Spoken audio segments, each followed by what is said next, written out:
The bull market might actually be back, guys, and I have not been as excited to make a video in like a year and a half. I mean, in all seriousness, we just got ourselves a nice update in the Ripple versus SEC lawsuit, but I don't think that's the most important part for today. No, the most important part is everything that had to do with Twitter. And the reason I am saying that is because the moment that they announced they were going to be working with eToro, the crypto market started pumping. Together with the fact that the Fed keeps on saying, nah, all right, this depression, this recession, it ain't really over just quite yet. Things are most likely only going to be getting worse from here. All that together with the combined fact that Ethereum is now open for massive amounts of institutional adoption, because think about it. Ethereum's fork right here, what it basically allowed is all these major institutions to now put money into Ethereum staking, because now they can take it out. Before, it was an undisclosed amount of time that you had to wait until you could take your money out. And so I understand that it was very risky for some of these major funds to actually put major funds inside. Makes sense if you start thinking about it. But like I said, guys, I have not been as excited for crypto as I am right now. And I'm telling every single person right now, all right? I should go right now to the freaking store and get myself a champagne bottle. I got myself a little Starbucks bottle. What's that supposed to mean, right? And celebrate, because I honestly believe we still have about one more week and like 3 days to go. But I do believe that altcoin season is bound to be back. Let me rephrase that, guys. As of this point, I believe that the bull market is back. And so I bought a crazy amount of coins today. I am not taking any risk. I am not going to be sitting here saying, oh, but maybe we'll come back down. No. If I were to sit like that, again, I would let this opportunity go and go and go. And I've had this, I almost want to stand up here. And I can't because I have a standing desk, but I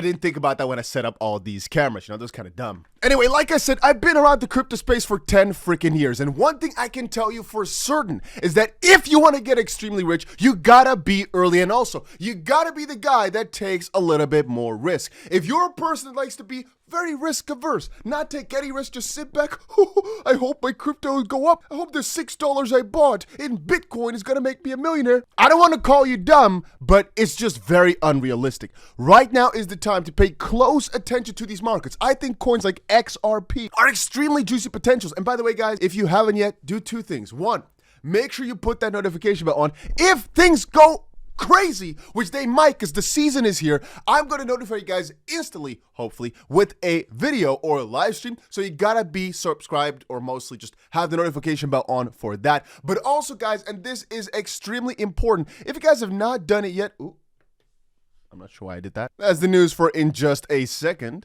I also wanted to say, make sure you press that like button, because I try to post all the crypto news as soon as possible and give you insights that hopefully will make you crazy freaking rich. Again, not a financial advisor, but I've been around for a little while, and I do believe I know very well how to make money in crypto, and so I'm sharing my insights. And what I'm saying right now is we're waiting for one crucial catalyst. And if we're watching the chart, we can break it up into two different pieces. Again, guys, I'll show you the Ripple lawsuit update in just a second, but this is extremely crucial. I don't want to bore you with charts. I don't want to bore you with making money. I know, we're just talking about XRP, right? But please understand that this right now is happening, and I don't want you guys to miss out on the opportunity. So right now from this chart, you can see we have a little bit of an opportunity to still crumble down, to still fall down. I know. But from a major perspective, what we have seen already is a massive close. First of all, we had our close above the yellow line, the 200 weekly moving average, before we actually went towards a major resistance, got ourselves a close on the daily above, and got ourselves some confirmation, which was all I needed to open a long position. I will share it in my Telegram in just a second, I believe.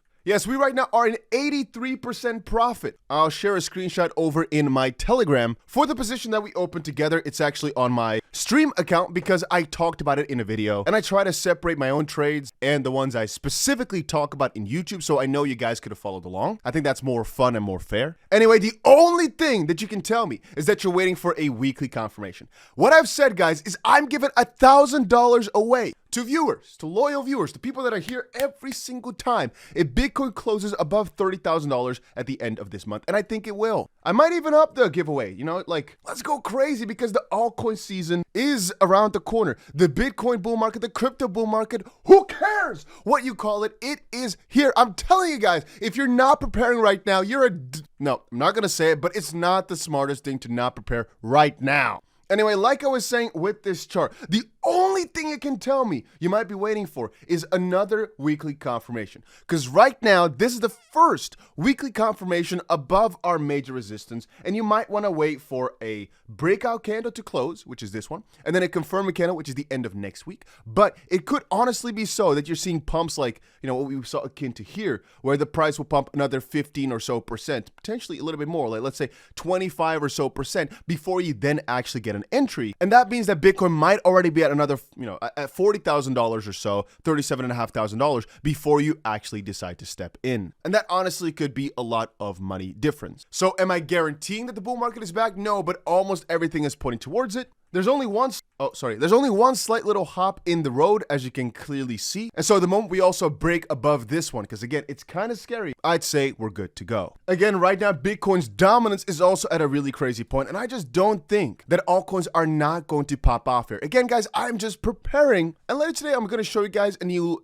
gem or launchpad type of token that I'm also going to be buying, as I always try to buy into launchpad tokens the moment that the market is bullish, because I believe, honestly, that that's the most amount of money to be made in those opportunities. But I'm going to share with that to you guys a little bit later in this video. No, in a different video, just a whole video about it. I understand some of you might be confused why it took so long to get to the XRP news. It's because since Twitter partnered up with eToro, guys, the market just turned around so massively that I don't want you guys to miss out on this opportunity. From a risk-reward perspective, right now, I know we've already pumped a lot, but it's still, in my own opinion, worth getting heavier into. It's just not worth missing out on the massive bull run. Again, just before we move on, let me quickly rephrase.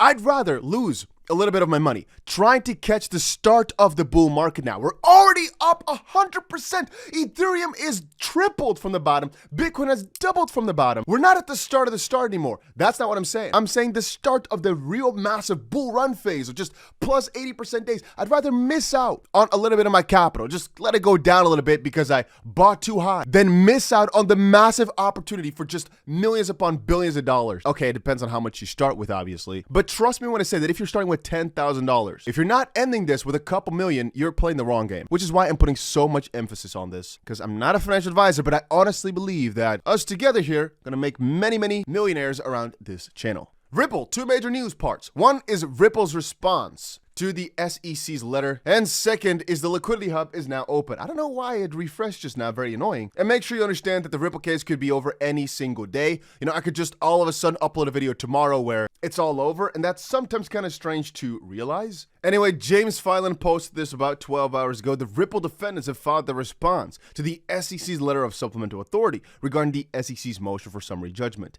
Again, simply put, Ripple just responded now to the SEC trying to include another lawsuit inside this lawsuit. They basically said, hey, you shouldn't have done that. You shouldn't have opened that door. It was a big mistake. Yeah, they're basically discrediting exactly what the SEC is trying to do here. In the Commonwealth case, which is the case that the SEC tried to pull the fair notice from and try to push it onto here, the defendant adduced no contemporaneous evidence supporting its defense that market participants lacked fair notice of an obligation to disclose economic conflict of interest under the Investment Advisors Act, etc. It just basically says, SEC, whatever you're trying to do here, stop it. And again, the judge will see through all this because she's done that many times before. The SEC keeps trying to reach where there's no reach left. It's like when you're almost all the way in, but she's expecting another miracle. You know, sometimes it ain't possible. There just ain't any inches left. I got a bit distracted there. Anyway, what I'm trying to say here is that Ripple is just smacking the SEC down by saying, hey, it is not the right thing to pull. And the judge will most likely see through it because she ain't stupid. And so I can sit here for 30 minutes trying to explain every single detail and crevice. But the most important part is the SEC just attempted something which ain't really going to work here, you know? It's not even worth our time. What is worth our time? Oh, by the way, there's another one little part of the story that I'm completely missing out, and that is the Ripple CTO or XRP co-creator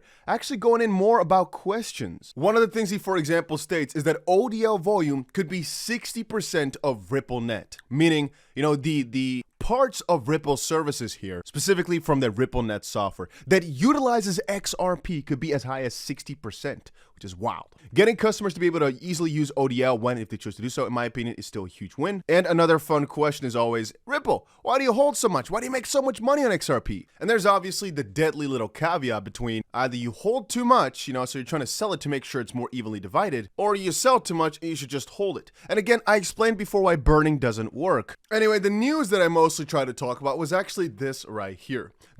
I decided to dim the lights, get you guys in the mood. I'm finding out like completely new quirks, I can do different stuff with little buttons. It's pretty funny if you start thinking about it.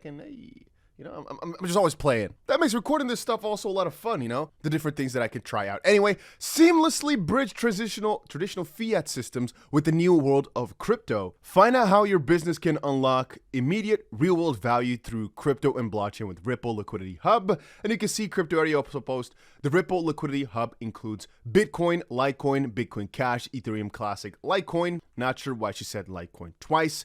XRP is not in the dashboard. As its core, the hub allows for seamless bridging between traditional fiat, currently dollars, and crypto assets. The purpose is to remove pre-funded capital positions via I'm just going to read it on the side there, a single API connection. Enterprises can easily access reliable and cost-efficient liquidity, powering payments, treasury operations, and more. And the solution incorporates an authentication token. This token provides access to secured Liquidity Hub API endpoints. More to follow in my next video. Note, commodities plus liquidity. And what she mostly is hinting at is the part which you can read right there, Liquidity Hub documentation. The Liquidity Hub is a turnkey digital asset aggregation platform that sources liquidity for digital and tokenized assets. And so when you talk about commodities, well, we've talked before about how anything could be tokenized on the XRP ledger, but in general, a tokenized asset could in theory be worth a house, could be worth almost anything. Gold could be tokenized on top of any ledger. And so the fact that this is sourcing liquidity for everything along those lines, that could be like a multi-trillion-dollar industry on its own, right? So that's absolutely massive. Now, I'm honestly not 1,000% sure why not XRP from the start. I'm guessing it might have to do with the lawsuit. It could also be that Ripple has actually built themselves a bigger plan to eventually get XRP in there, or the fact that it's not needed because of something else that they're doing. We can obviously speculate for now, but here's what Wrath of Kahneman said. After the pilot, Ripple's Liquidity Hub is now live. Key quote, it functions as a standalone solution or an extension of our cross-border payment solution, which leverages our global network to provide partner access to payout rails worldwide. It's the extension of X-border payments, cross-border payment solution that is of interest here. A looming question if other crypto might offer more liquidity, replacing XRP, but the landing page has an attractive video that suggests something more like ODL on the payout end. Best case scenario, companies moving in and out of crypto now end up using ODL, getting into and out of transactions like a giant meta exchange running on the XRP ledger or running on XRP. And worst, if Liquidity Hub ends up supplanting liquidity with assets other than XRP, but again, tough to beat in the last mile conversion. Also wonder if successful long-term, might it create more awareness of the value of simply buying XRP directly? Probably a long shot if the suit in general is providing important connections, but interesting market pressure. But yeah, I said a lot of cool things for XRP specifically. Most reports today though was the market and how things are moving, so I gave you guys a juicy little update on that. If you guys enjoyed this video, make sure you press that like button because, well, why not? And I'll see you guys again in another crypto video, hopefully somewhere later today. And yeah, I'm hyped up. I might not be screaming anymore, but I'm hyped up, guys, because things are about to get crazy. I already told you guys April is a good month, and it's showing, so get ready. Just imagine the moment I post this video, you see like a crazy dump instantly. That would be funny.